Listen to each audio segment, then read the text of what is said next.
Да, маленькая информация для тех, кто не смотрел мой инстаграм-пост. Решил я отойти от Alan D и вернуться к своему имени. Ну что ж, с вами Сергей.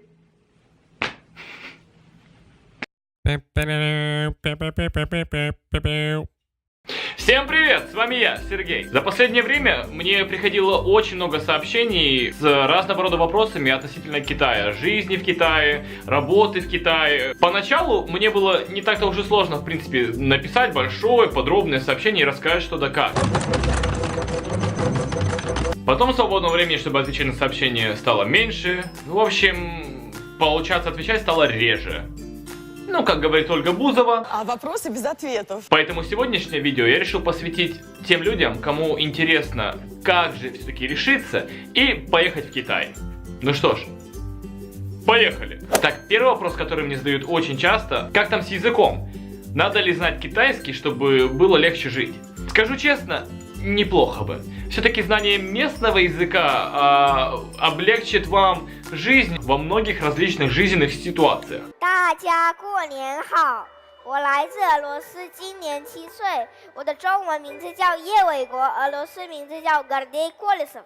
Но также могу сказать вам, что не обязательно его знать. Один мой знакомый прожил в Китае 5 или 6 лет, вот не помню точно, но согласитесь, что 5, что 6 уже немало, да? И до сих пор, кроме сессия или во яо джага, ничего он сказать и не может. Но опять же, если вы едете в Китай, не зная китайского языка, вам дается прекрасная возможность изучить язык изнутри. Все-таки, как ни крути, изучение языка в атмосфере самого языка — это просто супер. Так что дерзайте.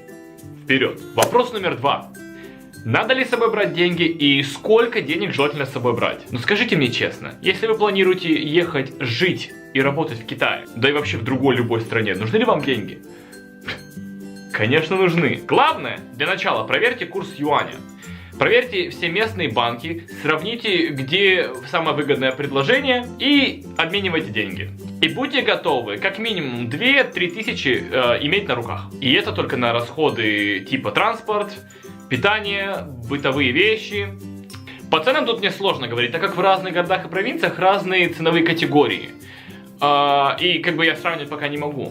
На самом деле продукты не настолько дешевые, как кажется на первый взгляд. Если вам интересно подробно узнать, какие цены на какие продукты, пишите мне в комментариях, и я постараюсь сделать отдельно видео об этом, сходить в супермаркет и показать вам, что и как и сколько стоит. Аренда жилья здесь не сильно дешевая, так что в начале о квартирах в центре можно и не думать, потому что они стоят от 3000 и выше. И мало того, ты должен заплатить за 2 или 3 месяца вперед, плюс 1 депозит. То есть, нехиленькую так сумму вы отдаете сразу же за жилье. Значит, давайте сейчас вместе с вами подсчитаем. Значит, 3 месяца плюс депозит это будет 4, значит, 3000 умножаем на 4. Значит, равно... Hold up. Say what? Большинство иностранцев стараются снимать квартиры вместе, то есть арендуют квартиру и живут в комнатах, то есть каждый снимает себе комнату. И за комнату они могут отдать там 1000-1500 юаней в месяц. Так что вот так вот жить не совсем уж и сложно.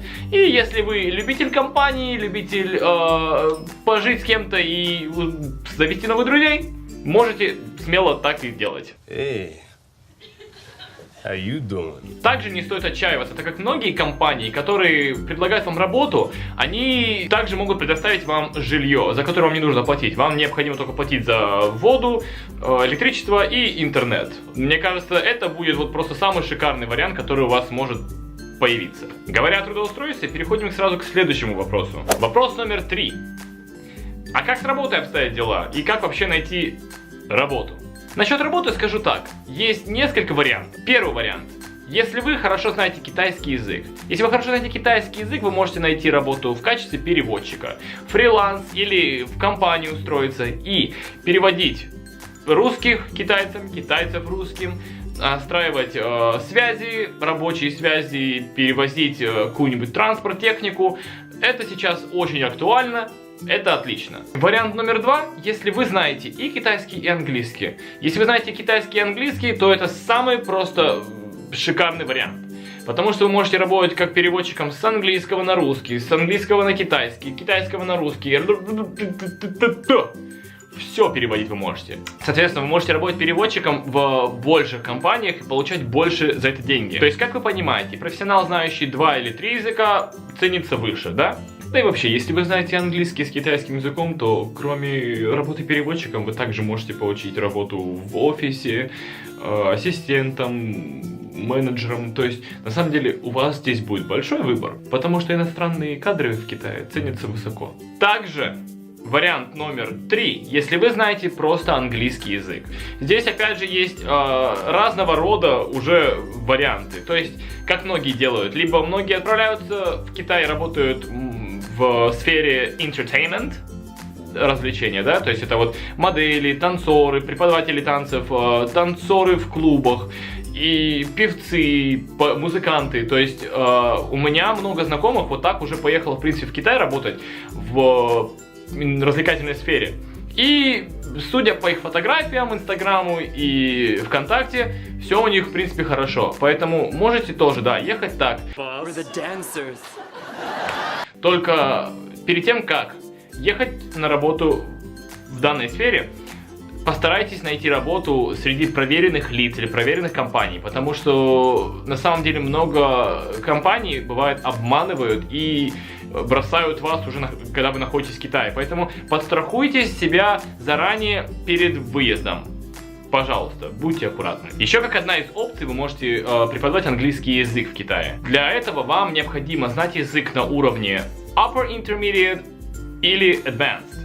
То есть ваш уровень должен быть очень сильным. И опять же, в Китае китайцы очень щепетильно относятся к акценту, произношению и многим деталям. Поэтому здесь желательно уже быть прям подкованным в языке. Относительно того, как вообще найти работу в Китае, я здесь вам мало как могу подсказать, потому что на самом деле я искал ее внутри Китая. То есть я приехал и там же нашел. Но если вы хотите подстраховаться и чтобы вам было комфортнее, я вам оставлю ссылку в описании. У меня очень хорошая подруга, она помогает с этим вопросом вот так вот. Так что обращайтесь. А если вы еще добавите промокод Захоев в сообщение, так вам вообще еще и бонус будет. Так что дерзайте. В общем, это все вопросы, на которые я могу ответить в сегодняшнем видео, потому что пока что у меня еще других вопросов нет. Но если вас интересуют вопросы, оставляйте их в комментариях, я постараюсь сделать больше видео и ответить на все ваши вопросы без проблем. Так что хорошего вам дня, всем желаю удачи, пока!